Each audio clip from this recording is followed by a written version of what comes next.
Hi everyone, good evening. Yeah, hi Rudra, hi Harsh, good evening Pratmesh, good evening Kushal. Yeah, hi Tanmay, evening Sahil, evening Samyak. All right. So chemical bonding अभी तो start हुआ है. तुम अभी से पूछ रहे हो और कितने लेक्चर. दोस्त पिक्चर अभी बाकी है. अभी तो ट्रेलर शुरू हुआ है. Don't worry. कब है TWT?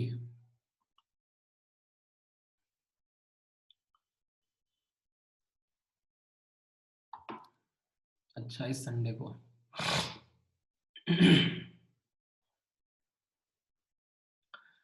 देखते हैं कितना हो पाएगा तब तक.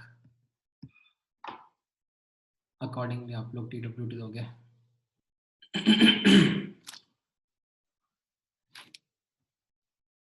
अच्छा, 3 ईयर बैच का है, तुम्हारा नहीं है. हाँ, बच्चों का क्या है.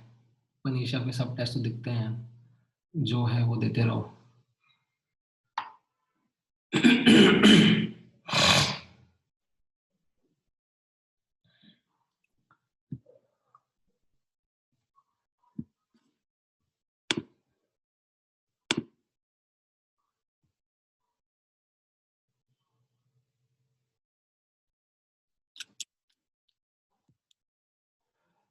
Alright, don't take pressure. आप लोगों को टेंशन लेने की जरूरत नहीं है.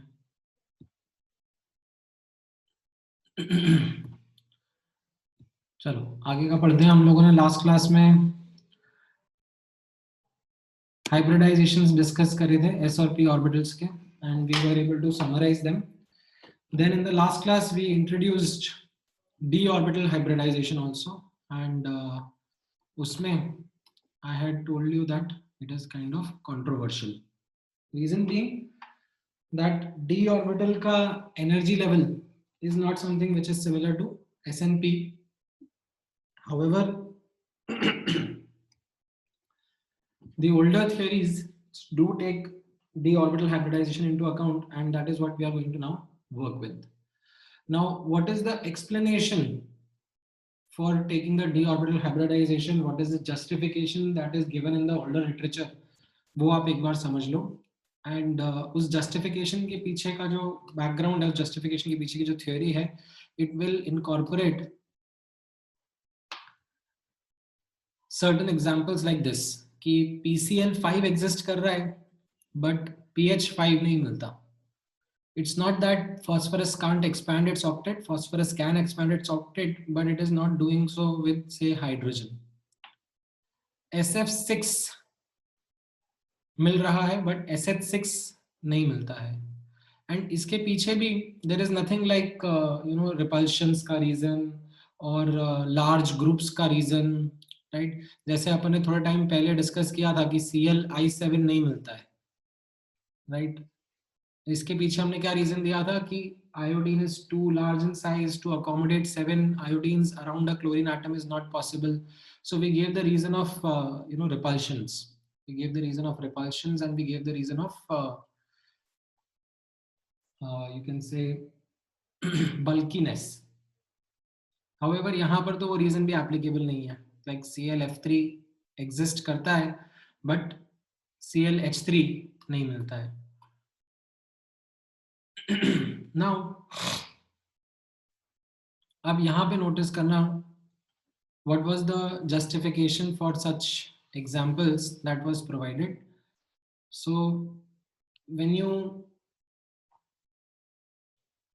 look into the theory, when you look into the explanation that talks about d orbital hybridization, तो यहाँ पर notice करना that as such the drawback is that d orbitals are too high or too large in energy to mix with s and p orbitals. However, the explanation that is given is of the following nature, that when highly electronegative atoms like fluorine, chlorine, oxygen, they approach the central atom. जैसे यहाँ पर आप इन examples में भी देख रहे हो, chlorine, fluorine, these are electronegative atoms.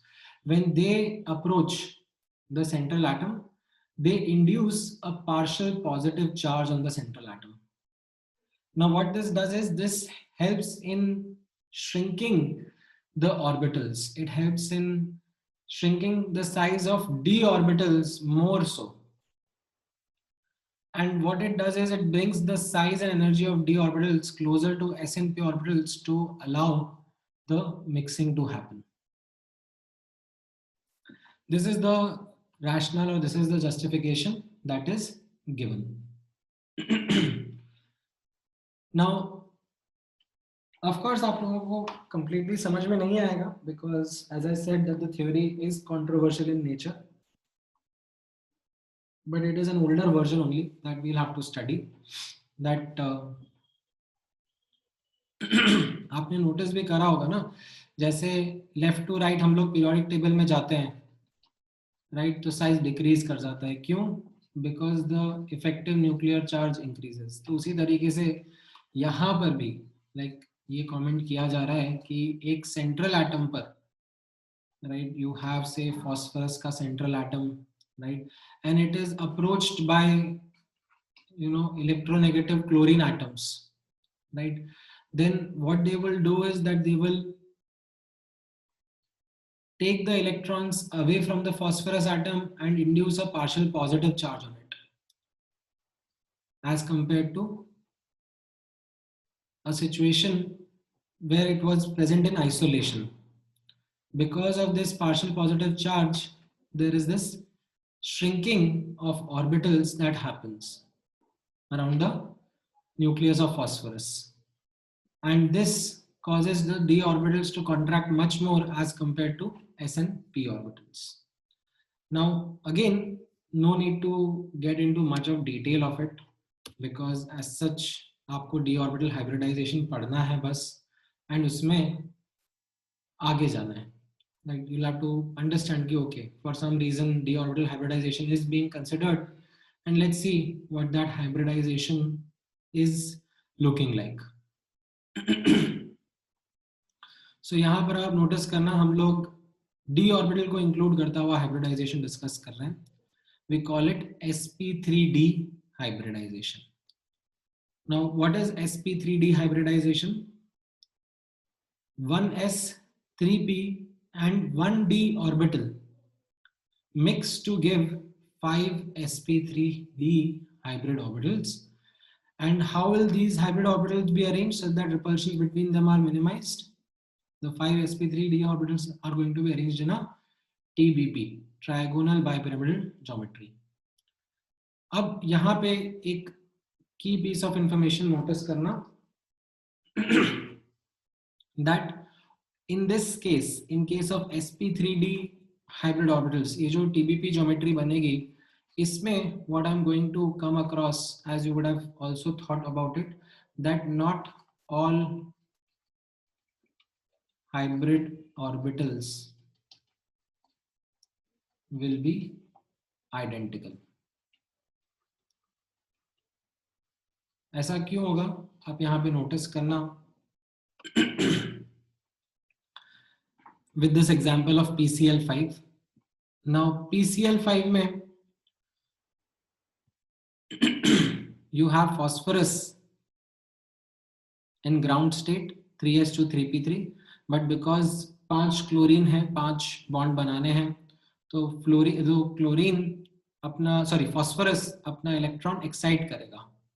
Now 3s 3p, और अब इसको अगर 5वां अनपेयर्ड इलेक्ट्रॉन चाहिए, तो फिर ये इलेक्ट्रॉन किधर एक्साइट होगा? In the next available energy orbital which is 3d, right. So 3s के बाद में ये 3d में चला जाएगा.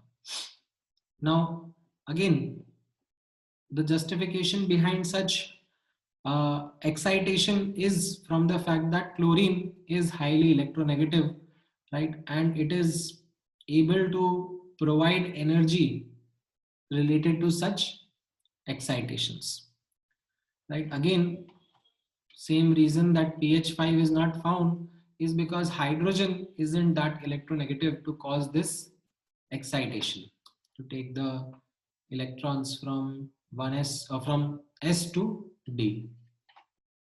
तो यहाँ पर PCl5 या PF5 when electronegative atoms are around phosphorus, this excitation can happen. And this is not something which is, as I said, I am going to ask you to predict. This is something which I am asking you to understand. Like आपको थोड़ा ना पता था कि pH5 नहीं मिलता है, मैं अभी बोल देता कि pH5 मिलता है तो आपको मानना भी पड़ता, right? So pH5 नहीं मिलता है is an observation which I am telling you that this is something which is not found, whereas PCl5 is found. So the underlying reason are as follows, in which one of the reasons is that to excite the electron to a higher energy orbital like 3D, a more electronegative atom, when it approaches, then the energy provided can be used for such kind of excitation. Now, once this happens, S, P and D K orbitals can intermix with each other and form sp3d hybrid orbitals. Now, अब यहाँ पर ये मैंने थोड़ा सा incorrect representation put किया है, because actually में not all sp3 or sp3d orbitals are identical in terms of energy. Right? No, यहाँ पे मैंने थोड़ा सा बस simplified version put किया है, but this is not something from the point of view of energy. Not all sp3d hybrid orbitals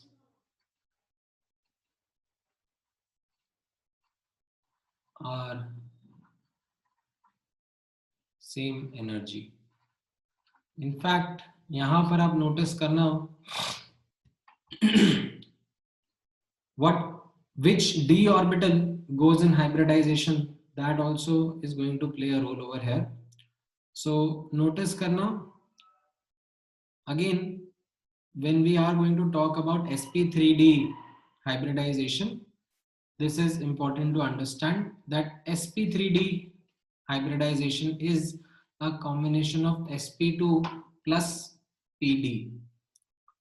Now ये sp2 में S, Px and Py orbitals, they will overlap to form these equatorial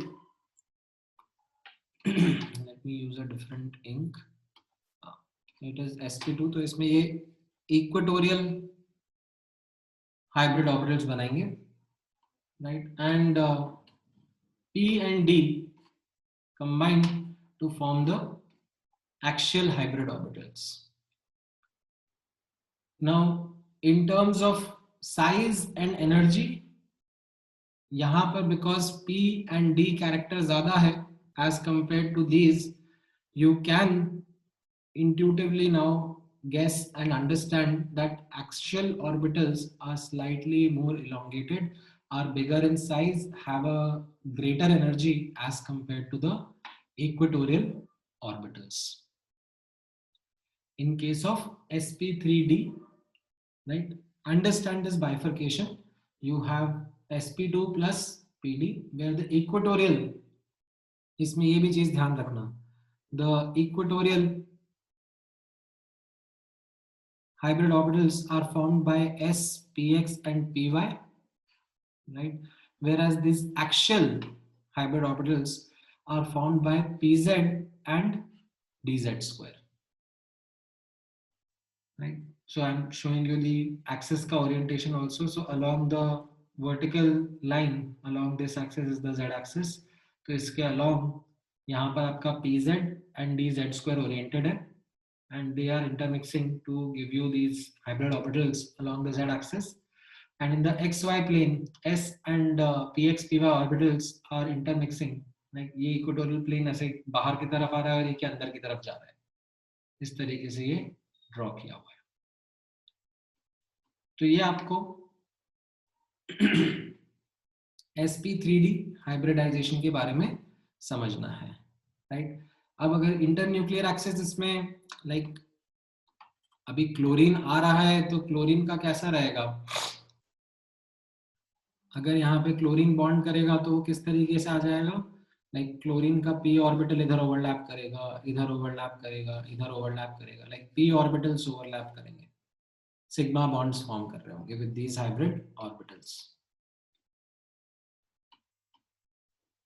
ठीक है। Equatorial में कोई सा भी ये वाले को जो आ रहा है इस तरफ, इसको बाहर मान लो और इस वाले को पीछे मान लो। ऑलराइट, अब आपके डाउट्स एंटरटेन करते हैं एक एक करके। हाँ, तो यहाँ से sp3d हाइब्रिडाइजेशन से एक एक करके शुरू करते हैं। Now let me know your doubts, specific doubts. एक एक करके। सबसे पहले साहिल नाम बोलो। ज्यादा इलेक्ट्रोनेगेटिव रहता है, इसलिए वो एटम्स को इलेक्ट्रॉन्स को शिफ्ट कर सकता है डी ऑर्बिटल्स में। This is what the observation is coming out. मतलब जैसे pf5 मिल रहा है, राइट, pf5 मिल रहा है, sf6 मिल रहा है, इनफैक्ट SO2 SO3 मिल रहा है, right, but you don't find something like H2S। तो मिल जाता है क्योंकि H2S में भी आप नोटिस करोगे तो एक्साइटेशन की जरूरत नहीं है, एक्सपैंड करने की जरूरत नहीं है। H4S या H6S ये नहीं मिल पा रहा है, ये नहीं मिलता है, right. Oxygen octet sir my expand, question was chlorine octet expand कर पा रहा है। तो इनमें what we are observing is that these more और highly electronegative atoms are able to get are able to expand these octet, are able to excite the electrons of the central atom. तो sir वो s orbitals का जो electron shift होता है वो directly p orbital में shift d orbital में shift होता है कि मींस टर्न वाइज होते हैं? नहीं नहीं, ऐसा नहीं है कि मतलब आपको देखो, you don't need to understand the way in which it is happening. यहाँ s का हॉप p में हो रहा है कि p का हॉप d में हो रहा है, that is not something which is going to make any difference, because what we want are 5 unpaired electrons for forming 5 bonds with chlorine. Okay sir. और सर ये एनर्जी लेवल्स आपने क्या बताया था? हाँ, तो इसके पहले मैं आपको, जैसे हमने sp sp2 sp3 like hybridisation discuss कर रहे थे, तो उसमें मैंने कैसा बोला था कि दो sp हाइब्रिड ऑर्बिटल बन रहे हैं, दोनों आइडेंटिकल रहेंगे in terms of their size and energy, size shape and energy, right. वैसे ही मैंने sp2 के बारे में भी बोला था कि जो तीनों sp2 हाइब्रिड ऑर्बिटल बनेंगे they will be identical in terms of their size shape and energy. And मैंने यही चीज sp3 के बारे में भी बोला था, that they are identical in terms of their shape, size and energy. But यही चीज अब मैं यहाँ पे थोड़ा सा अलग कर रहा हूँ, क्योंकि यहाँ पर जब हम वेव फंक्शंस की मिक्सिंग के बारे में बात करते हैं, तो वेव फंक्शंस की मिक्सिंग के पीछे की जो मैथ है, अगेन मैथ में तो मैं जा नहीं पाऊंगा आप लोगों के साथ में, बट मैं इतना जरूर हाईलाइट कर सकता हूँ आपके लिए कि इसके पीछे की जो मैथ है उसमें जो 5 हाइब्रिड ऑर्बिटल बनेंगे उसमें से 2 बनते हैं pz और dz² का वेव फंक्शन मिलाकर, राइट। एंड यहाँ पर जो इक्वेटोरियल ये 3 हाइब्रिड ऑर्बिटल्स बनते हैं, ये s का, px का एंड py का वेव फंक्शन मिलाकर बनते हैं। So this difference must be known to you, because as I said that in sp3d, right, the orbitals are not identical. Equatorial आपस में आइडेंटिकल है, एक्सियल आपस में आइडेंटिकल है, बट इक्वेटोरियल एक्सियल आपस में एक दूसरे से डिफरेंट है, right. And as you can also notice that because axial के अंदर p एंड d कैरेक्टर ज्यादा रहेगा, ये आपने लास्ट क्लास में सीखा था that hybrid orbitals have characteristics of the original orbitals, right. तो यहाँ पर p एंड d ऑर्बिटल का कैरेक्टरिस्टिक ज्यादा है, इसकी वजह से axial orbitals are slightly more elongated, they are slightly larger than the equatorial orbitals. Why? Because of, you can say, greater p and d character, right? जैसे याद हो तो अपन ने लास्ट क्लास में कंपेयर किया था कि sp sp2 sp3 इसमें साइज बढ़ता जा रहा है because of greater p character. ठीक है. Alright, so I think Ayush आपका ये डाउट आंसर कर देता है. ओके, देन यश, यहां पर आप नोटिस करना इसमें यही ऐसा ही डायग्राम रहेगा, बस ये 3 एक साथ रहेंगे और ये 2 एक साथ रहेंगे, और ये 2 ज्यादा एनर्जी के रहेंगे, ये थोड़े से कम एनर्जी के रहेंगे. ये मैंने अलग से ड्रॉ करके नहीं दिखाया है यहाँ पर, but you can understand that जो एक्चुअल वाले रहेंगे 2, उनका साइज एंड एनर्जी इक्वेटोरियल से थोड़ा सा ज्यादा रहेगा. ठीक है. ऑलराइट, देन शिवांग का डाउट है, spin is a fundamental property of the electron, but when the electron is in p atom is excited, how does it change its fundamental property, that is spin? So okay, ऐसा नहीं है ना that spin cannot be changed when, let's say, 2 hydrogen atoms are also going to come to each other, close to each other, right? ये एक hydrogen atom है, दूसरा hydrogen atom है, ये आपस में पास में आएंगे, तो ऐसा नहीं है दैट स्पिन इनका चेंज नहीं हो सकता. Spin is a fundamental property and this property has 2 possible orientations, so it can be in the opposite orientation as well. तो ऐसा कोई कंस्ट्रेंट नहीं है दैट स्पिन ओरिएंटेशन नहीं चेंज हो सकता, बिल्कुल हो सकता है. It is not just this case, there are many other cases. In fact in the beginning of bonding, जब मैंने आपको बताया था, जब 2 एटम्स के बीच में बॉन्ड फॉर्मेशन होगा, बॉन्ड फॉर्मेशन होने के बाद we would represent the 2 electrons in opposite spin. उसके पहले वो सेम स्पिन या ऑपोजिट स्पिन के हो सकते हैं, and it is in the process of bond formation that these changes, these excitations, these hybridization, these spin के changes, they all happen.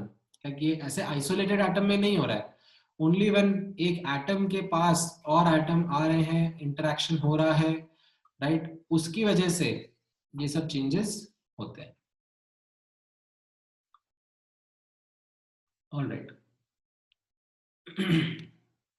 Then Sumit का question है कि sp3d sp plus p2d हो सकता है क्या? Again, it's a good thought process, Sumit.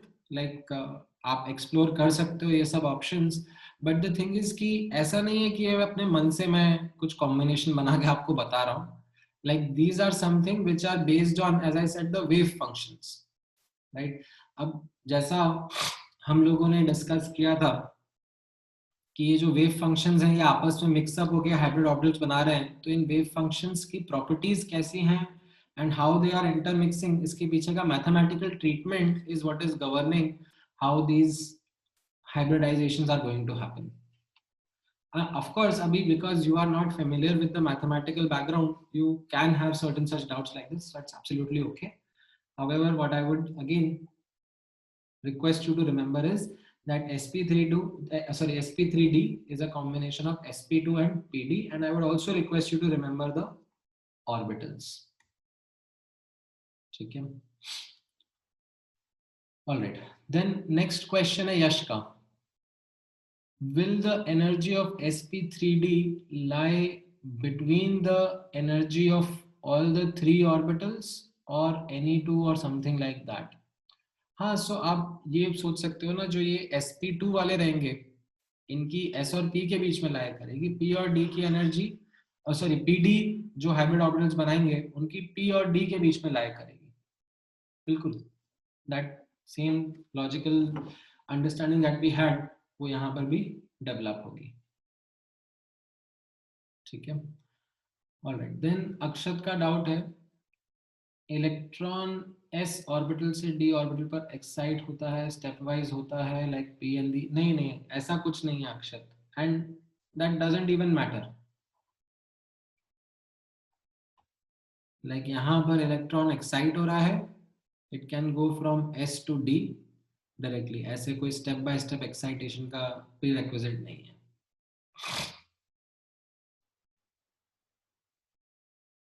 Now okay, then इसके बाद में स्ट्रक्चर कैसा रहेगा वो तो हर्ष आपको आता ही है ना. TCl5 का स्ट्रक्चर TBP ज्योमेट्री रहता है. तो यहाँ पर अब क्लोरीन के एटम्स आ रहे हैं, जैसे मैंने आपको बताया था, कि ये इसके फॉस्फोरस के हाइब्रिड ऑर्बिटल हो गए, अब क्लोरीन के p ऑर्बिटल्स आकर यहाँ पर ओवरलैप्स करेंगे एंड सिग्मा बॉन्ड फॉर्म करेंगे, राइट।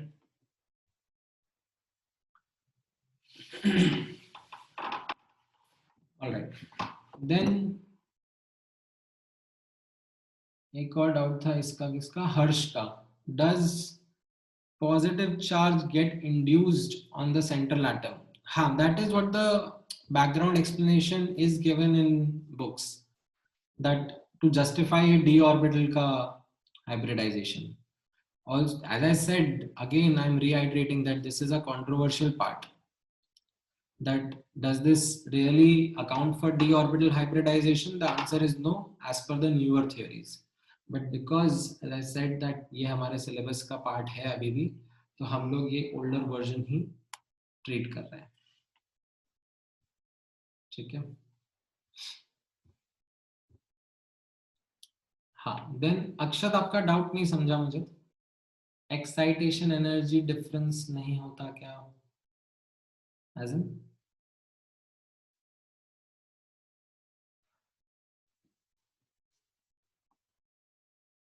अच्छा, ठीक है, देन हाँ, अभी आगे हर्ष हम लोग और देखेंगे जब हम sp3, हमने अभी तो sp3d हाइब्रिडाइजेशन के बारे में बात कर रहे हैं, अभी हम sp3d2 हाइब्रिडाइजेशन के बारे में भी बात करेंगे।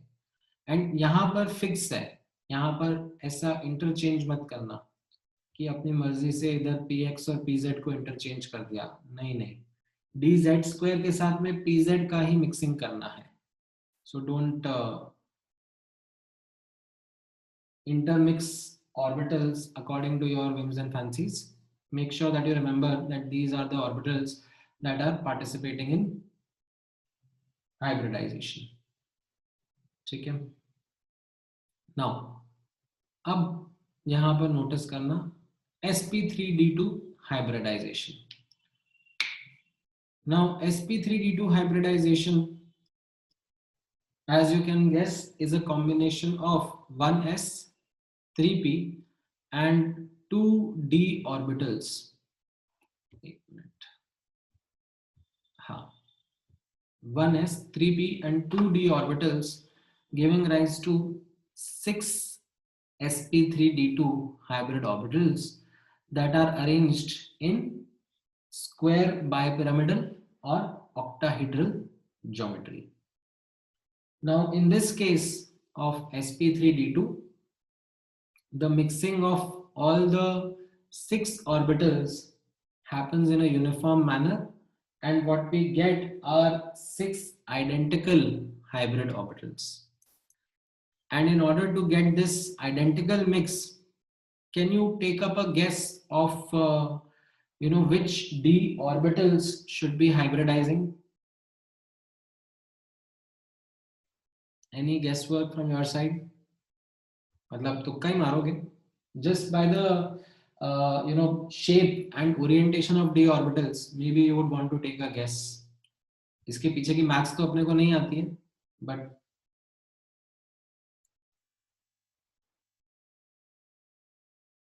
just a guesswork. नहीं, सिर्फ एक हर्ष ने करेक्ट बोला है।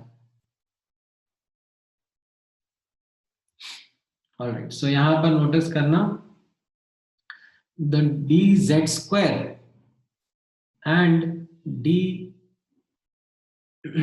x square minus y square orbital, they are going to undergo hybridization, ठीक है। अब इसका एग्जाम्पल से स्टार्ट कर लेते हैं पहले। चलो, एग्जाम्पल आपका SF6 रहेगा, right. In SF6 what we say is that sulphur का ग्राउंड स्टेट कॉन्फ़िगरेशन कैसा है, 3s2 3p4, right. Only 2 unpaired electrons are there, but यहाँ SF6 के साथ में 6 बॉन्ड बनाने हैं, तो 6 बॉन्ड बनाने के लिए क्या लगेगा, 6 बॉन्ड बनाने के लिए you will need 6 unpaired electrons. So what will happen? These paired up electrons will get excited into the 3D orbital, and you will have these 6 unpaired electrons in these 6 orbitals, which will undergo hybridization, sp3d2 hybridization, to form, then to actually form bonds with the fluorine atoms. तो ये hybridized orbitals कैसे दिख रहे हैं, ये directly मैं आपको यहाँ पे दिखा रहा हूँ. Like if you remember, this was so not really a great diagram, so to say, but you remember the square bipyramidal or octahedral geometry, right? इसमें ऐसे, if you remember, हम लोगों ने ऐसे डिस्कस किया था कार्टेशियन कोऑर्डिनेट सिस्टम के हिसाब से, राइट? यहाँ पर कोऑर्डिनेट सिस्टम थोड़ा सा इस तरीके से लिया हुआ है, राइट? सो ये मान लो एक्स एक्सिस है, ये वाई एक्सिस है और ये जेड एक्सिस है, ठीक है? कुछ इस तरीके से कोऑर्डिनेट सिस्टम यहाँ पर ड्रॉ कर रखा है. ये एक्स, ये वाई एंड ये ऊपर वाला Z.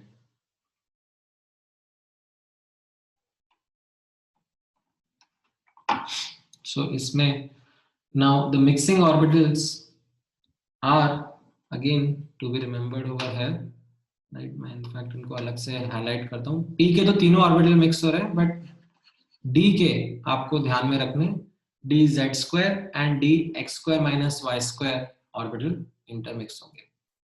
Now you can also write the sp3d2 hybridization as a combination of sp2d plus pd, and जब sp2d लिखोगे तो उसमें s और p के साथ में, like as you can see in terms of the orientation, xy plane वाले orbitals हैं s px py and dx square minus y square, and जो z axis के along orbitals रहेंगे उसमें pz and dz square orbitals रहेंगे. Now this again is something which is resulting in, यहाँ पर notice करना, identical orbitals only, like the p and d character, and here also the s p and d character, they are giving rise to all these 6 orbitals being identical in terms of shape, size and energy. ठीक है? तो इसमें कोई भी equatorial and action नहीं है, right? If you remember, मैंने आपको पहले ही बताया था जब हम लोगों ने ऑक्टाहेड्रल ज्योमेट्री का डिस्कशन किया था, दैट इसमें देयर इज स्क्वायर बाइपिरामिडल में there are no equatorial and axial positions, right? So ये SF6 में all bond lengths between sulphur and fluorine are going to be identical, right? तो इसमें ये जरूर ध्यान रखना डी ऑर्बिटल्स कौन से इंटरमिक्स हो रहे हैं, ठीक है? And again as I said, please remember this. You might be having a lot of questions in your mind that why these orbitals, like why we are talking about these d orbitals only, why not any other combination, why can't be there any other possibility? Definitely, like you are absolutely right in terms of asking those questions because of the curiosity of the nature in which these orbitals are getting formed. Like you also think about these other possibilities, but भाई background जो mathematical treatment है वो हम लोग इसका देख नहीं रहे हैं, तो इसके लिए मैं आपको यहाँ पर like forcefully समझने के लिए बोल रहा हूँ that please remember the d orbitals which are participating, ठीक है? एंड इसके जबरदस्ती डेप्थ में जाने का कोई पॉइंट नहीं बनता, बिकॉज अगेन न्यूअर लिटरेचर में तो ये थ्योरी वैसे डिस्कार्डेड है, बट बिकॉज हमारे सिलेबस में है हम लोग फिर भी are making peace with it कि ठीक है, इतना कुछ डिफिकल्ट नहीं है, it is simple to grasp only, to remember only, not something which is an unnecessary load. Now हाँ, as you would have been noticing that यहाँ पर जो डायरेक्शनल ओरिएंटेशन है दैट मैटर्स, राइट? ऐसा नहीं है कि मैं जब यहाँ पर ऑर्बिटल्स की मिक्सिंग कर रहा हूँ तो रैंडमली कोई से भी ऑर्बिटल्स किसी भी ऑर्बिटल के साथ में इंटरमिक्स कर रहा हूँ, राइट। यहाँ पर there is this special orientation, जैसे pz and dz square they are along the same axis, so they are being clubbed together. Px, py and dx square minus y square are being clubbed together to get this answer. ठीक है, this is your SF6 का sp2d plus pd giving sp3d2 hybridization. ठीक है, अब एक last hybridisation पे focus कर लो, which is sp3d3. Now this sp3d3 hybridization is as you would have guessed, 1s, 3p and 3d orbitals mixing to give 7 sp3d3 hybrid orbitals, and these hybrid orbitals are arranged in pentagonal bipyramidal geometry so as to minimize the repulsions. Now again, any guesswork what the d orbitals could be in terms of possible options?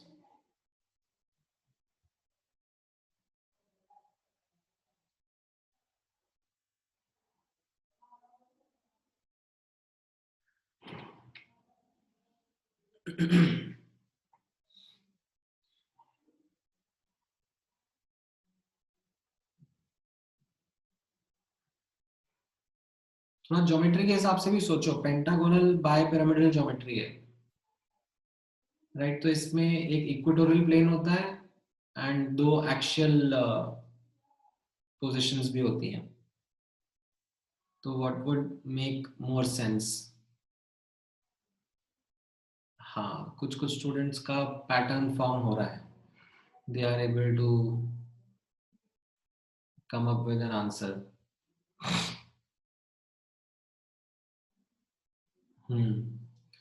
Right, so यहाँ पर like IF7 का example है, but हाँ, I will straight away come to the orbitals which are getting involved. So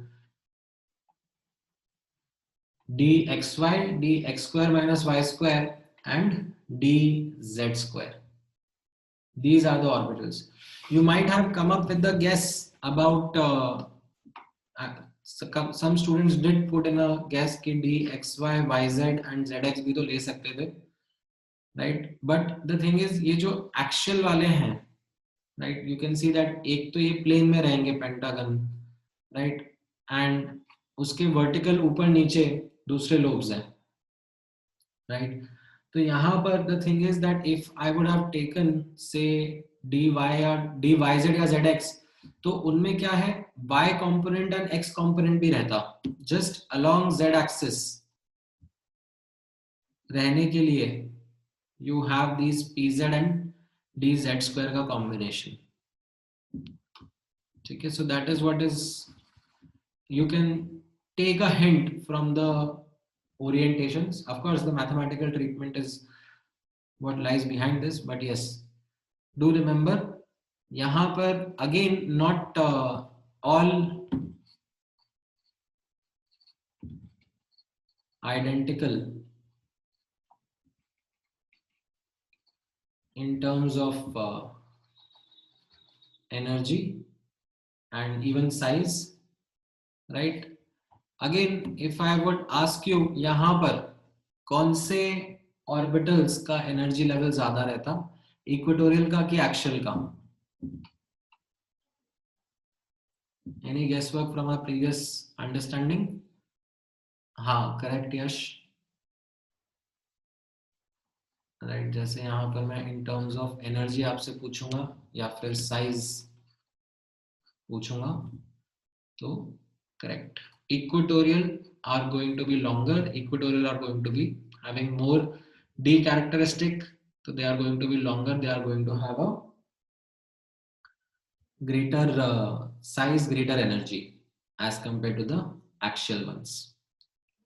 ठीक है, and ये चीज आप लोगों ने उस टाइम पे भी समझी थी जब हम लोग IF7 की ज्योमेट्री डिस्कस कर रहे थे कि ये स्ट्रेन्ड एंगल्स रहते हैं, इनके रिपल्शन की वजह से इनका लोब ज्यादा बड़ा रहता है, इनकी बॉन्ड लेंथ ज्यादा बड़ी रहती है in IF7 as compare to the axial one.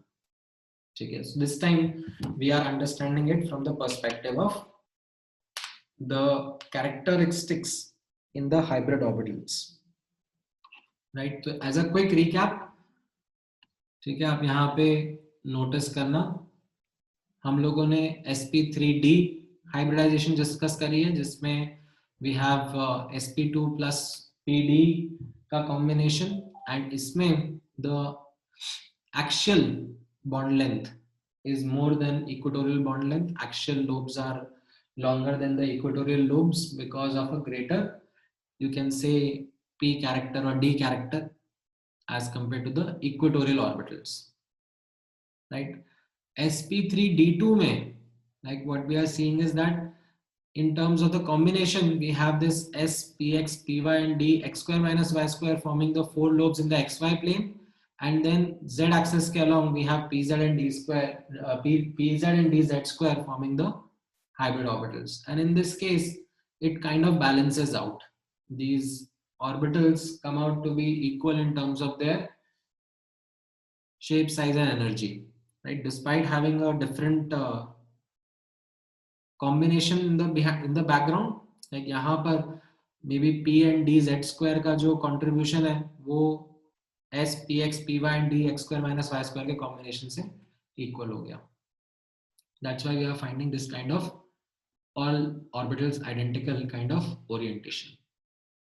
ठीक है, had it been something else, so मतलब had it been that there would have been some difference, then हो सकता है कि SF6 में axial bonds longer होते, equatorial bonds छोटे होते हैं, ऐसा कुछ मिलता, but ऐसा मिलता नहीं है. What we find is actually that in SF6 all these bonds are identical only, whereas in sp3d3 hybridization what we are seeing is that pentagonal bipyramidal arrangement hai of these hybrid orbitals, and the equatorial orbitals are having a greater d character, leading to a greater energy or a greater size as compared to the axial orbitals.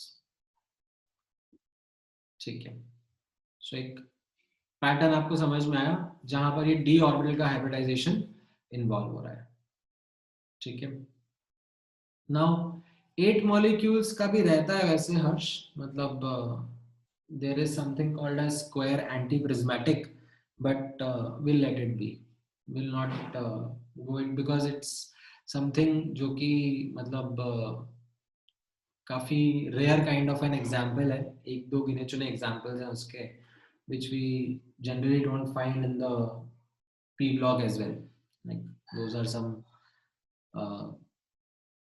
select examples. So we'll stick with the ones that we anyways are stretching the syllabus, तो उसमें कहीं पर जाके तो boundary establish करनी पड़ती है ना, so that is where we draw the line. हाँ, equatorial longer क्यों है यहाँ पर Sumit? Because of the greater in sp3d3, the greater d character that is coming in these equatorial orbitals. ठीक है, आपको इतना तो पता ही है ना, sp d orbitals में d orbitals का साइज बड़ा होता है, राइट? s का छोटा होता है, p का उनसे बड़ा होता है, d का उनसे ज्यादा होता है. तो जो ये कंबाइनिंग ऑर्बिटल है उन्हीं के कैरेक्टरिस्टिक्स हाइब्रिड ऑर्बिटल्स में आते हैं. ठीक है,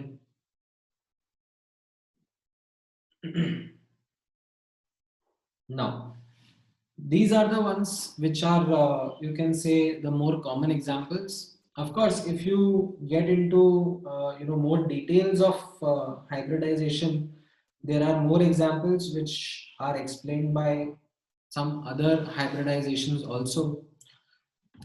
जैसे in fact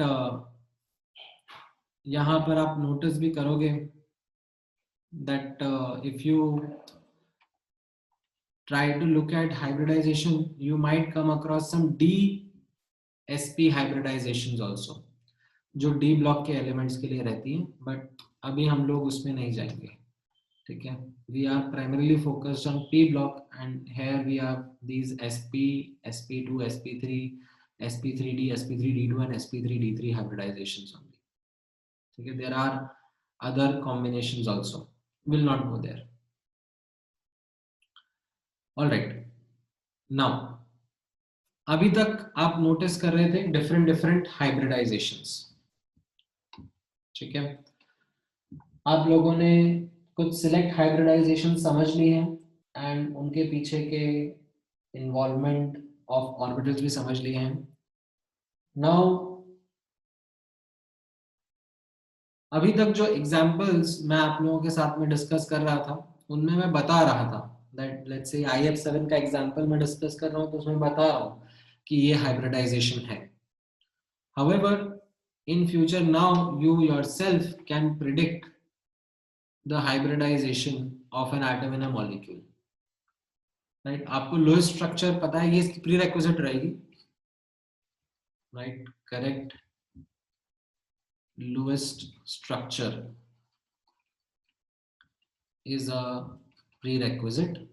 अगर आपने लोएस्ट स्ट्रक्चर सही से नहीं बनाया तो फिर आपका हाइब्रिडाइजेशन का कैलकुलेशन गड़बड़ हो सकता है।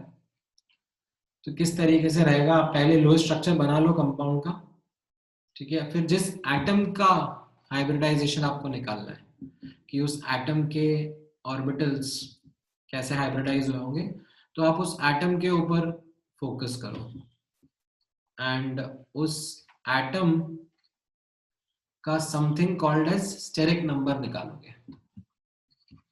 No what is the steric number? ये जो एटम है वो कितने सिग्मा बॉन्ड बना रहा है एंड उसी एटम पर कितने लोन पेयर है, उन दोनों का आप एड अप कर दोगे and once you add up you get something called as steric number. Now corresponding to the steric number it will have the following hybridizations. जैसे अगर 2 स्टेरिक नंबर है तो sp, 3 है तो sp2, 4 है तो sp3, 5 है तो sp3d, 6 है तो sp3d2, 7 है तो sp3d3 and this is something which I'll make you practice also, right? So for example अपन ने थोड़ी देर पहले C2H2 का डिस्कशन किया था, like this is what we started with C2H2। तो इसमें आप नोटिस करोगे if I ask you the steric number of this carbon atom, what is the steric number? It is the number of sigma bonds that are made by this carbon atom. So it is making only 2 sigma bonds, ठीक है, sigma bonds not total bonds, ठीक है। sigma bond के ऊपर focus करना है। यहाँ पे लेफ्ट हैंड साइड पर एक सिंगल बॉन्ड है तो वो तो सिग्मा बॉन्ड है, राइट हैंड साइड पे ट्रिपल बॉन्ड है, triple bond is 1 sigma and 2 pi, so you don't need to count the pi bonds, only sigma bond पे फोकस करना है। तो 2 sigma bond है, then are there any lone pair on this carbon? The answer is no, there aren't any lone pair, तो इसका steric number कितना हो गया 2, implies इसका hybridization हो गया sp, ठीक है।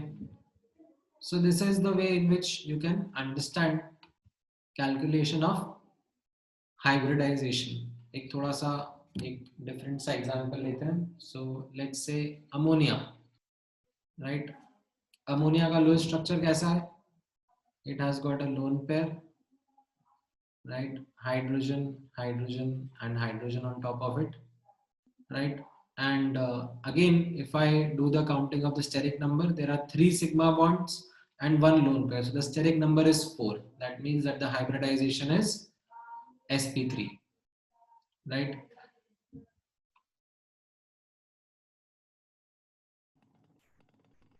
Sorry, just give me a minute.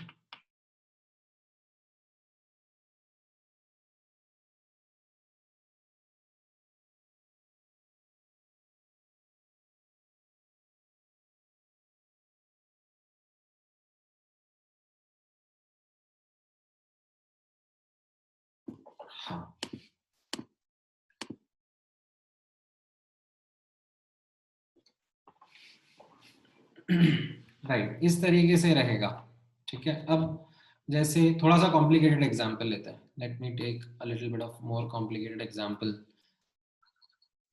Let's say CH3COH acetic acid, right. सबसे पहले तो इसका लो स्ट्रक्चर बना लेते हैं।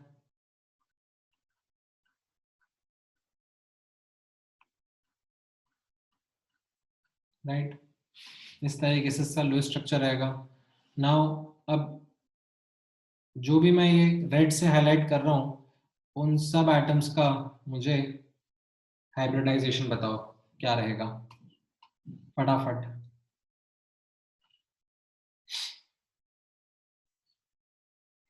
स्टेरिक नंबर अगर 1 है तो आप उसको हाइब्रिडाइज या नॉन हाइब्रिडाइज भी ले लोगे तो चलेगा, मतलब both of them will not have any impact. मतलब जैसे स्टेरिक नंबर 1 मतलब यहाँ पर एक सिग्मा बॉन्ड बना रहा होगा, राइट, एंड कोई लोन पेयर नहीं है तो वो हाइड्रोजन का ही एटम रहता है।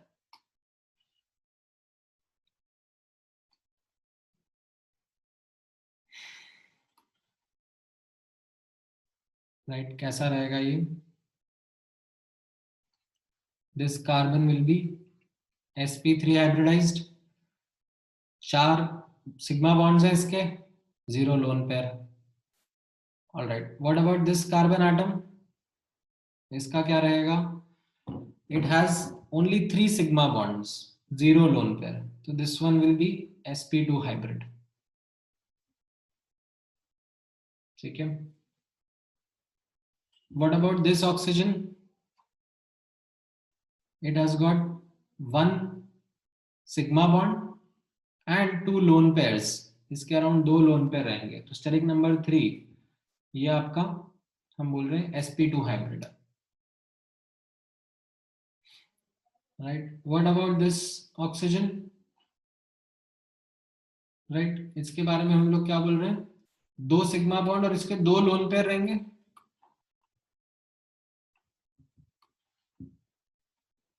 राइट, 2 सिग्मा बॉन्ड और 2 लोन पेयर, तो इसका स्टेरिक नंबर 4 आ गया।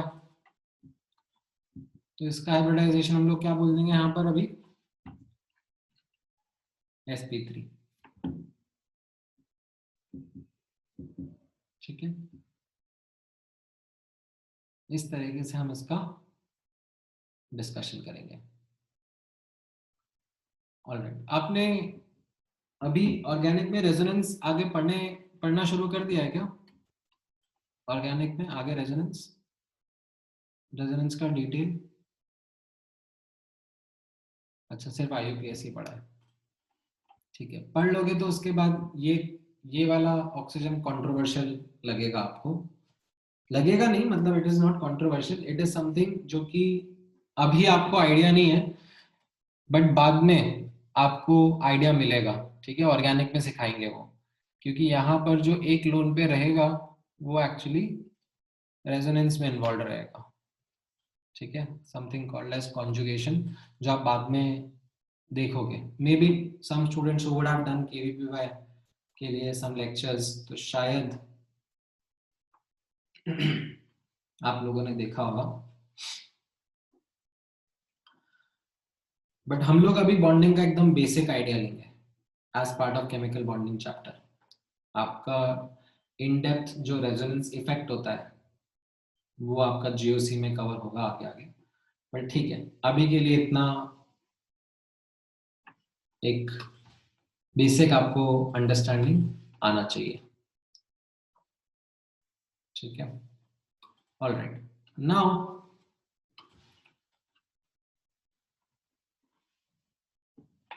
as I said, just for the sake of clarification, because many students actually come up with this doubt. The doubt is that there are these DSP to DSP3 hybridizations also. So what is it that we have not studied? But again, understand, वो D block के elements में होता है। Like अगर DSP2 hybridization लिखा हुआ है तो उसमें कैसा हो रहा होगा कि N-1D would be mixing with NS and NP, like lower shell का D orbital would be mixing with higher shell का SNP, and that's why nomenclature में फिर D पहले लिखने में आएगा, बाद में SRP लिखने में आएगा। एंड ये D ब्लॉक के एलिमेंट्स में ऑब्जर्व होता है। अभी यहाँ पर हम लोग P ब्लॉक के एलिमेंट्स का डिस्कशन कर रहे हैं, एंड इसमें 3s 3p के बाद वाला 3D orbital is participating, that's why in the written form हम sp और उसके बाद d में जाते हैं, ठीक है। इसमें भी as I said this is what our focus would be, ठीक है। हाँ हाँ, मैं स्ट्रक्चर के बारे में आऊंगा अभी, like there are a whole host of structures which we are going to discuss one by one with the help of hybridisation also, क्योंकि अब मैं स्ट्रक्चर्स का डिस्कशन थोड़ा और एक्सपैंड कर सकता हूँ, because now I don't need just one central atom के examples. Now I can have more complicated examples also. इनका भी मैं अब डिस्कशन आप लोगों के साथ में करूंगा, एंड आंसर्स जो VSEPH से आएंगे और हाइब्रिडाइजेशन से आएंगे अलग अलग नहीं रहेंगे, दोनों से सेम ही आंसर आएगा। आपकी इच्छा है तो आप VSEPR यूज करके स्ट्रक्चर के बारे में बात कर सकते हो, आपकी इच्छा है आप हाइब्रिडाइजेशन यूज करके स्ट्रक्चर के बारे में बात कर सकते हो। सो दोनों से आप लोगों का आंसर आएगा, ठीक है। अच्छा, अब नोटिस करना हाँ बोलो सुमित।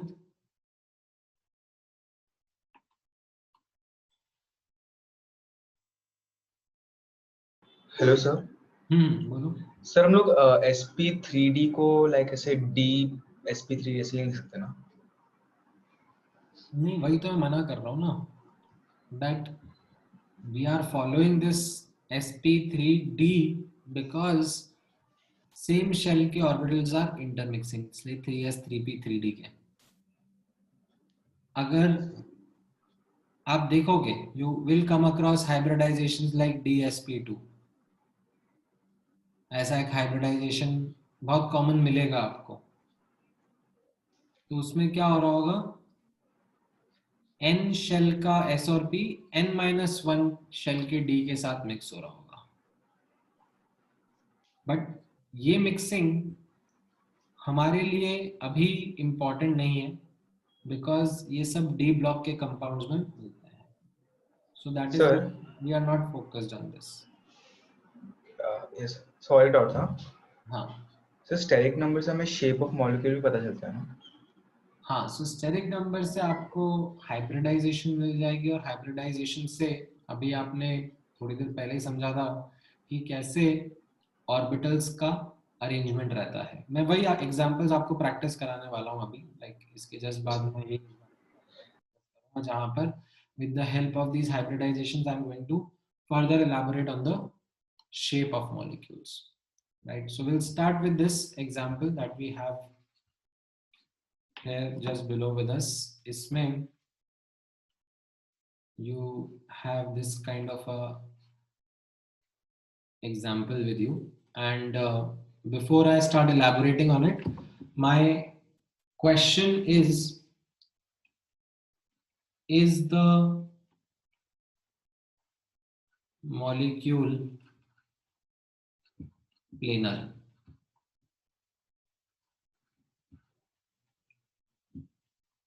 Now इसका आंसर VSEPR से नहीं आएगा, इसका आंसर हाइब्रिडाइजेशन से ही बेटर आ पाएगा। Let's see if you are able to now take a guess at it और take a attempt at it. मतलब आंसर कर लोगे, यस या नो में से गेस करना है, बट थोड़ा सोच के ही करना।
All right, some of you have guessed it as a planar molecule, and very few of you have guessed that it is non-planar. Okay, so let's see.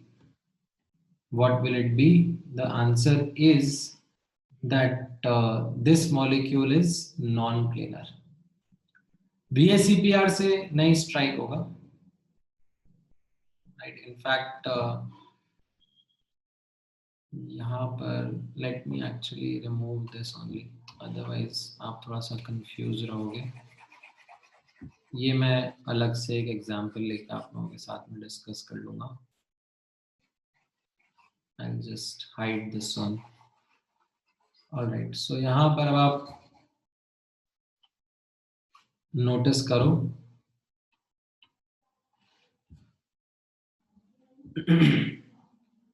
किस तरीके से ये स्ट्रक्चर रहेगा.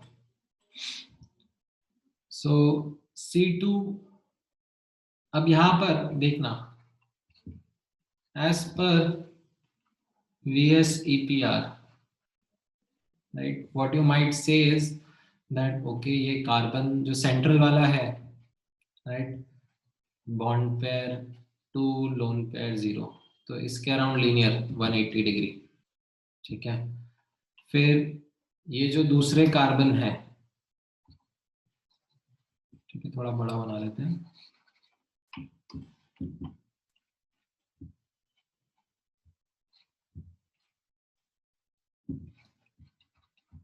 (180 डिग्री) वाई? बिकॉज ये as per VSEPR बता रहा हूं मैं, bond pair 2 lone pair 0. And यहाँ पर ये दोनों जो कार्बन है, इसके अराउंड भी like you can say that ये ट्राइगोनल प्लेनर ज्योमेट्री रहेगा. ठीक है, बॉन्ड पेयर 3 रहेंगे, लोन पेयर 0 रहेगा, तो ट्राइगोनल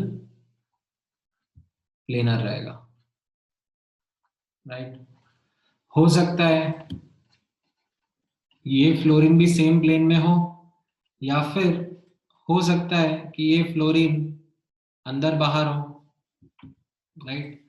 अब है ट्राइगोनल प्लेनर, बट हम कैसे इसमें बताएं कि which is the correct one, right. It could be this one, कि यस सबके सब सेम प्लेन में है, और it could be something like this in विच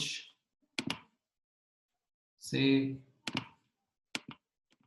ये फ्लोरीन स्क्रीन की प्लेन में नहीं है, ये एक बाहर आ रहा है और एक ये अंदर जा रहा है.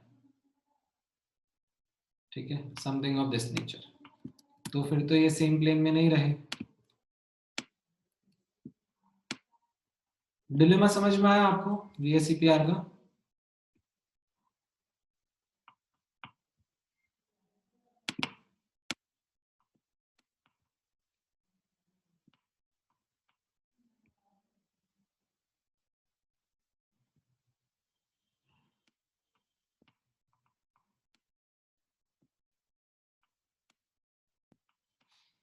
अच्छा, अब नोटिस करना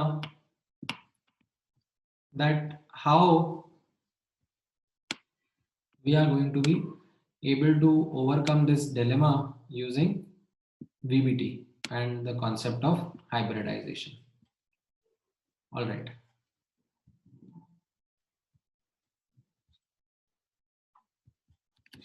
So using VBT, नोटिस करना अब मैं किस तरीके से वर्क करूंगा.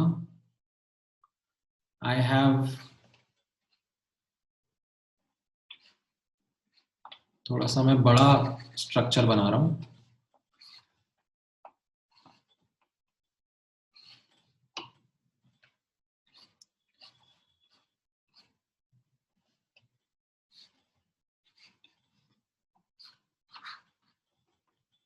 एंड क्योंकि मुझे आंसर पता है कि ये नॉन प्लेनर मॉलिक्यूल है, तो इसलिए मैं पहले ही ऐसा स्ट्रक्चर बना रहा हूँ.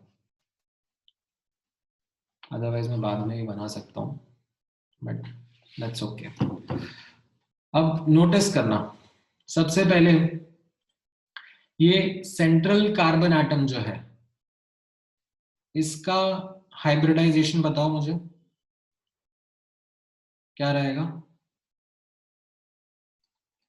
2 सिग्मा बॉन्ड्स 0 लोन पेयर, तो ये sp हाइब्रिड हो गया।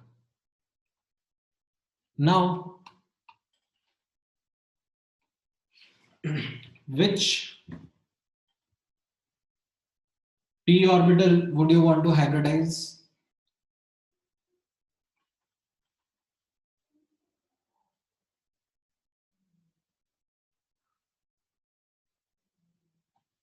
You have a choice, कोई सा भी कर सकते हो, राइट? आपसे तो मैं चॉइस फॉर्मेलिटी के लिए पूछ रहा था, मुझे जो पसंद है मैं वो लूंगा, so I would go with pz. All right, so assuming this to be the z axis, this to be the x axis and this to be the y axis. So अब ये आप नोटिस कर रहे हो कि carbon carbon के sigma bond z axis के along बन रहे हैं, राइट? अब ये एक्सिस z एक्सिस है और इसके अलोंग सिग्मा बॉन्ड्स बन रहे हैं, और ये हाइब्रिड बॉन्ड्स ही बनाएंगे, हाइब्रिड ऑर्बिटल्स बनाएंगे। तो मैंने ये z एक्सिस अज्यूम करके यहाँ पर फिक्स कर लिया कि ये pz ऑर्बिटल हाइब्रिडाइज हो रहा है, ठीक है? Why? Because I chose this as the internuclear axis. That is what fixed this. ठीक है? All right. So अब यहाँ पे नोटिस करना, मैं हाईलाइट कर देता हूँ कि ये जो सिग्मा बॉन्ड बन रहा है out of the double bond, एक सिग्मा एक पाई है, ये सिग्मा बॉन्ड ये मेरे हाइब्रिड ऑर्बिटल्स बना रहे हैं, ठीक है? This one is making this sigma bond the hybrid orbital. Okay. अब free as an non hybridised कौन से ऑर्बिटल्स रह गए? राइट, एक रह गया px और एक रह गया py, right? These are non hybridised. अब ये मेरे पाई बॉन्ड बनाएंगे, राइट? ये याद है ना, अपन ने सीखा था कि pure p atomic orbitals pi bond बनाते हैं। अच्छा, तो अब एक इस तरफ पाई बॉन्ड बनाएगा और एक इस तरफ, एक लेफ्ट वाले कार्बन के साथ बनाएगा, एक राइट वाले कार्बन के साथ बनाएगा। आपका चॉइस है, आपको कौन सा किसके साथ बनाना है, राइट? सो मैंने चूज करा कि लेफ्ट वाला के साथ में px जो है वो पाई बॉन्ड बनाएगा। अगर लेफ्ट वाले के साथ में px पाई बॉन्ड बना रहा है तो यहां पर कौन सा ऑर्बिटल, कौन सा p ऑर्बिटल अनहाइब्रिडाइज्ड रहना चाहिए ताकि उसके साथ में पाई ओवरलैप हो सके? px के साथ में किसका पाई ओवरलैप हो पाएगा? परफेक्ट, px ही रहेगा, राइट? तो इसका मतलब क्या हो गया कि px के साथ में यहाँ पर एक पाई ओवरलैप हो रहा है, तो मैं यहाँ पे ये हाईलाइट कर देता हूँ दैट ये मेरा पाई किसके बीच में बन रहा है? px के बीच में बन रहा है, ठीक है?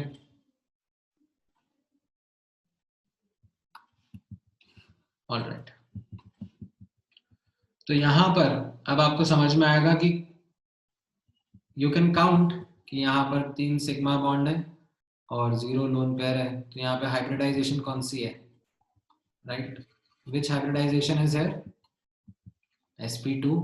and can you now guess कि which orbitals would be hybridizing? अगर px है जो कि पाई बॉन्ड बना रहा है, तो फिर ये sp2 में कौन से ऑर्बिटल्स हाइब्रिडाइज हो रहे होंगे? py and pz, क्योंकि px तो पाई बॉन्ड बना रहा है ना भाई, px पाई बॉन्ड बना रहा है, तो यहां पर कौन से px and sorry y and z hybridise हो रहे होंगे, ये समझ में आया कि नहीं आया? राइट, तो फिर ये दोनों जो फ्लोरीन रहेंगे, राइट, ये दोनों फ्लोरीन कौन से प्लेन में रहेंगे? YZ प्लेन में।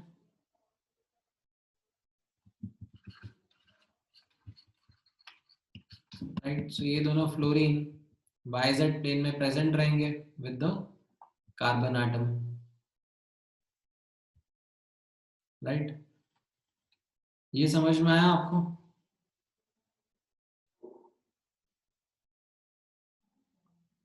ऑलराइट, अब नोटिस करना, बिकॉज px इस तरफ पाई बॉन्ड बना दिया है, तो अब राइट हैंड की तरफ जो पाई बॉन्ड बनेगा यहां पर, अब ये जो पाई बॉन्ड बनेगा ये कौन बनाएगा? py ही बनाएगा। राइट, तो यहां पर ये py और py का लैटरल ओवरलैप होगा, तो यहां पर यू कैन अंडरस्टैंड py के साथ में ही पाई बॉन्ड बन रहा है। तो नाउ अब यहां पर py पाई बॉन्ड बना रहा है, प्योर रह रहा है, तो फिर यहां पर जो ये sp2 हाइब्रिडाइजेशन है, राइट, इस sp2 हाइब्रिडाइजेशन में कौन से p ऑर्बिटल्स इन्वॉल्व रहेंगे?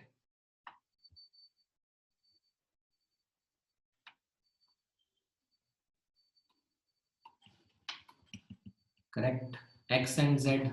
तो ये sp2 हाइब्रिड ऑर्बिटल्स में कौन से जाएंगे अब यहाँ पर? x and z। तो ये जो फ्लोरीन रहेंगे ये कौन से प्लेन में रहेंगे? Right, they would be in the xz plane. ठीक है, ये समझ में आया? ये अंदर बाहर रहेंगे।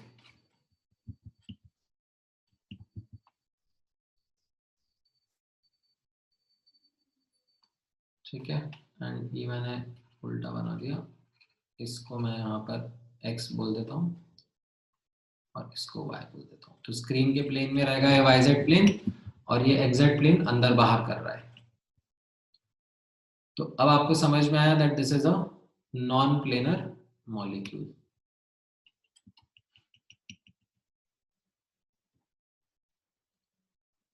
ठीक है, एक बार में नहीं समझ में आता है, sometimes it takes a bit of time, it's a process, ठीक है, of choice and constraint. You start with choice and then you are bound by some constraints, and that is what then will help you decipher the shape of this kind of a molecule with the help of valence bond theory. समझ में आया?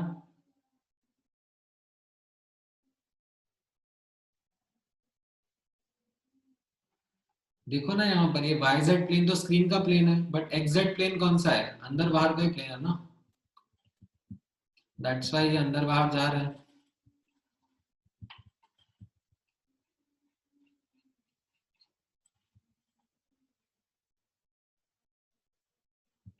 ठीक है,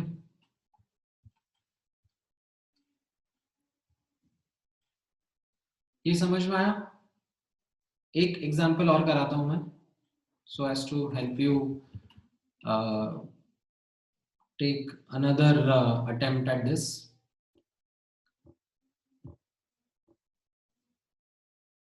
ठीक है,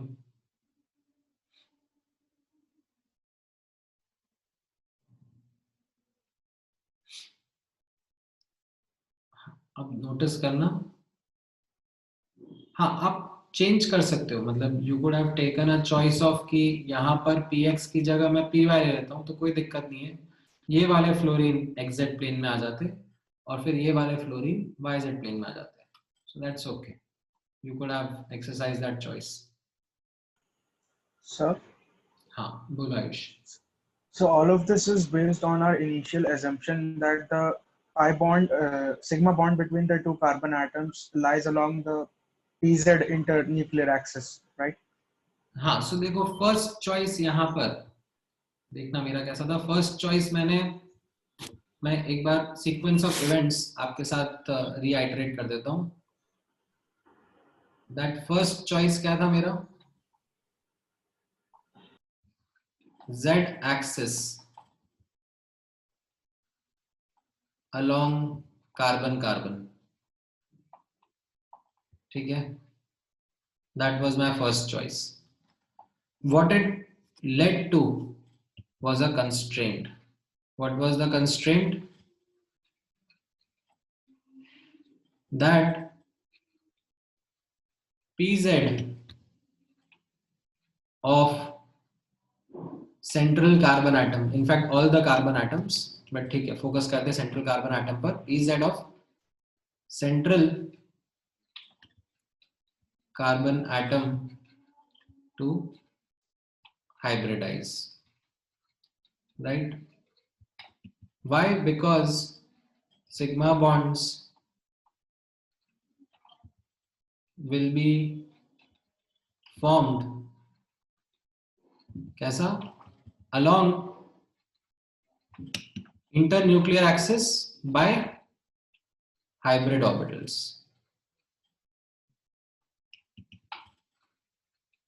right?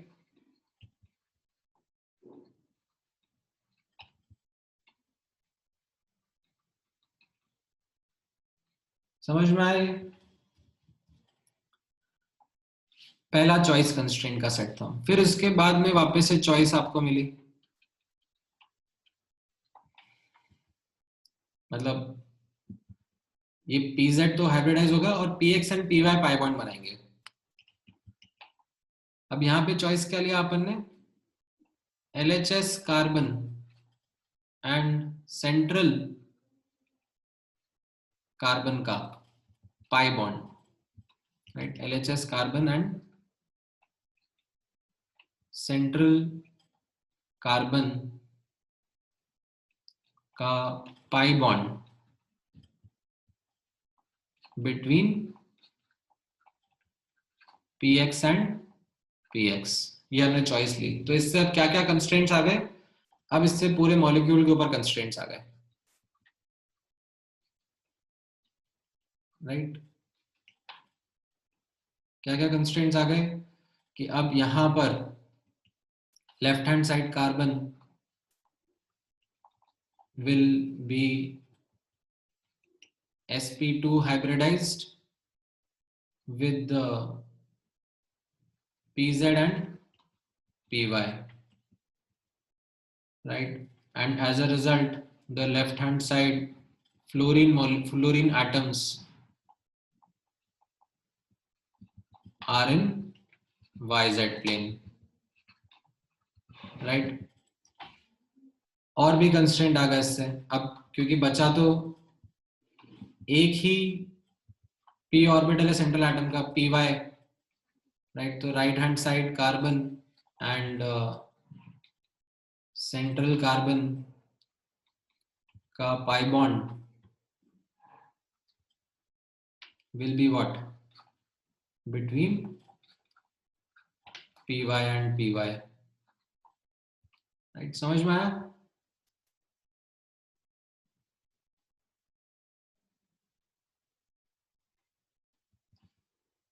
And this meant that right hand side carbon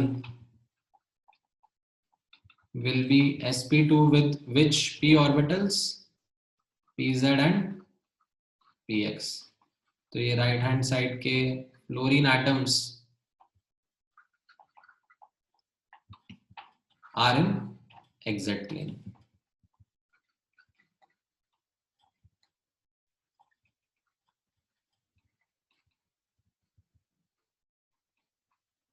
ठीक है, तो इस तरीके से आपको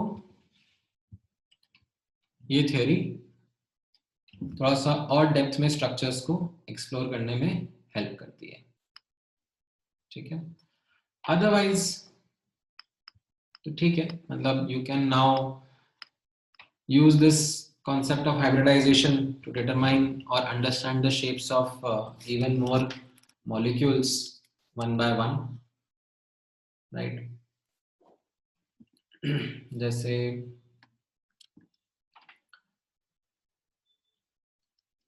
for example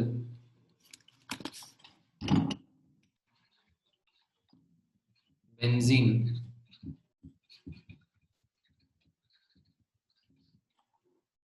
राइट, इसका स्ट्रक्चर कैसा रहेगा?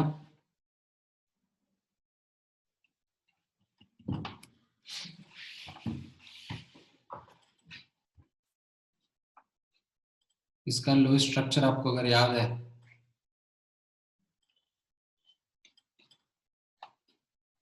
तो इसमें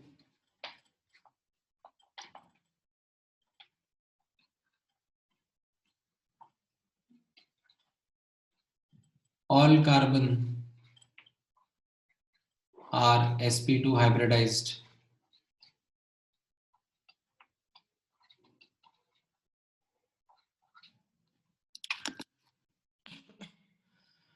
right? So all atoms, like even the hydrogens with the carbon, all atoms are in same plane, right? It's a completely planar molecule. हाँ, as such तो इसमें हाइब्रिड रहता है स्ट्रक्चर, बट मैं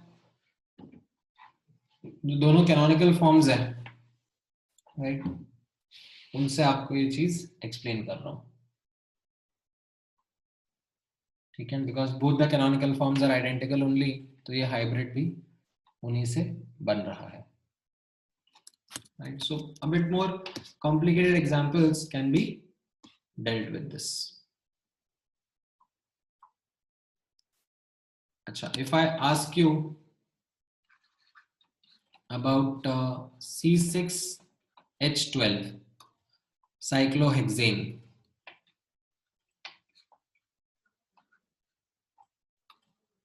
right? Is this a planar molecule?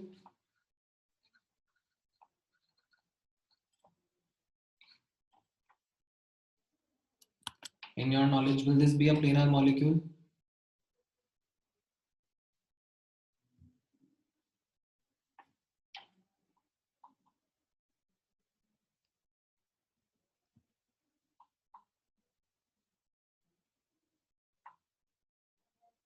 Right, this will be non-planar. Reason being,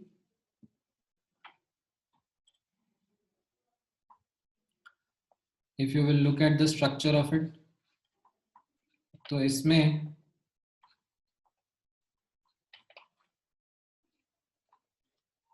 carbon atoms एक plane में आप बोल सकते हो, but then the hydrogen atoms will be like अंदर बाहर,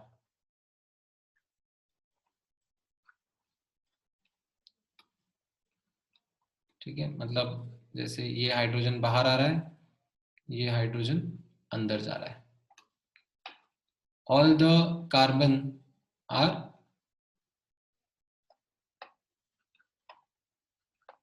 sp3 हाइब्रिडाइज्ड, ठीक है, मान लो ये हाइड्रोजन बाहर आ रहा है, तो ये वाला हाइड्रोजन अंदर जा रहा होगा, ये एक हाइड्रोजन बाहर आ रहा है, तो ये एक हाइड्रोजन अंदर जा रहा होगा, ये हाइड्रोजन बाहर आ रहा है, तो एक हाइड्रोजन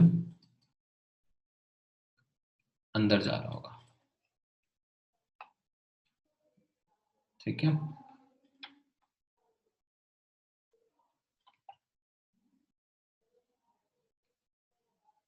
राइट, यहाँ पर carbon atoms are in a plane, ठीक है, but entire molecule is non-planar.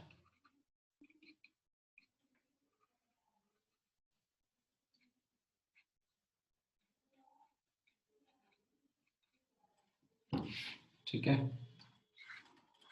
All carbon here are sp3 hybrid, right. So हर एक के अराउंड टेट्राहेड्रल अरेंजमेंट है, ठीक है। इनफैक्ट हाँ, मतलब इनफैक्ट नहीं, कार्बन एटम्स भी सेम प्लेन में नहीं रहते हैं। हाँ हाँ हाँ, माय बैड, इसमें भी एक्चुअली आइसोमर्स ही रहेंगे आपके, I would say non planar only. हाँ, इसमें भी आपका, आप सीखोगे जब आइसोमेरिज्म आएगा तो उसमें आपको इसका बोट फॉर्म एंड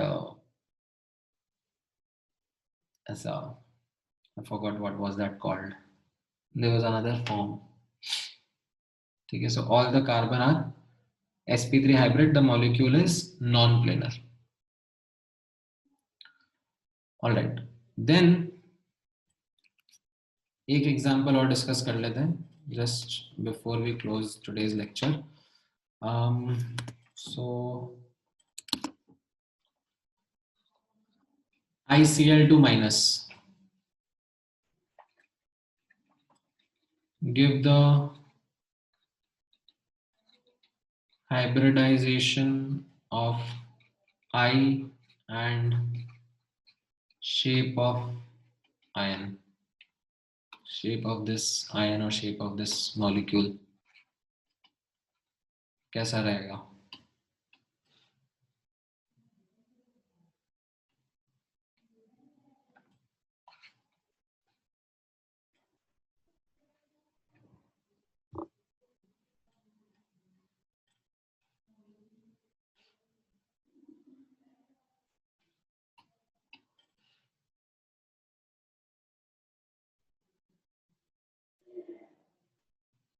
नहीं, ऐसा नहीं है कि most of the complex molecule are going to be non-planar, but there are some examples that you are going to come across.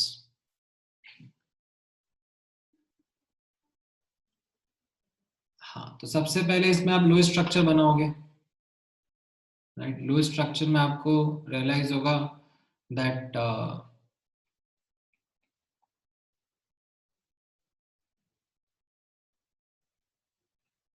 right, you could have thought about this.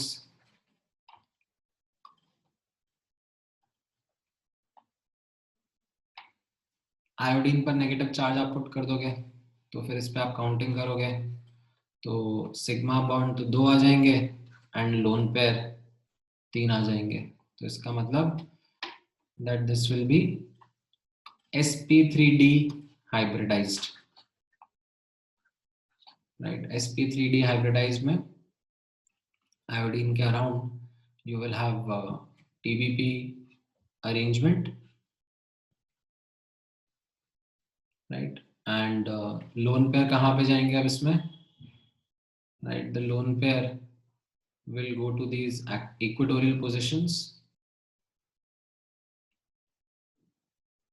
right, and chlorine would be at the axial position, right, and negative charge हम लोग ऐसे bracket में outside the bracket भी represent कर सकते हैं, right, so the shape will be linear, right? lone pair तो दिखेंगे नहीं, दिखेगा तो सिर्फ atoms, so your hybridization is sp3d and the shape of the ion is linear only, ठीक है।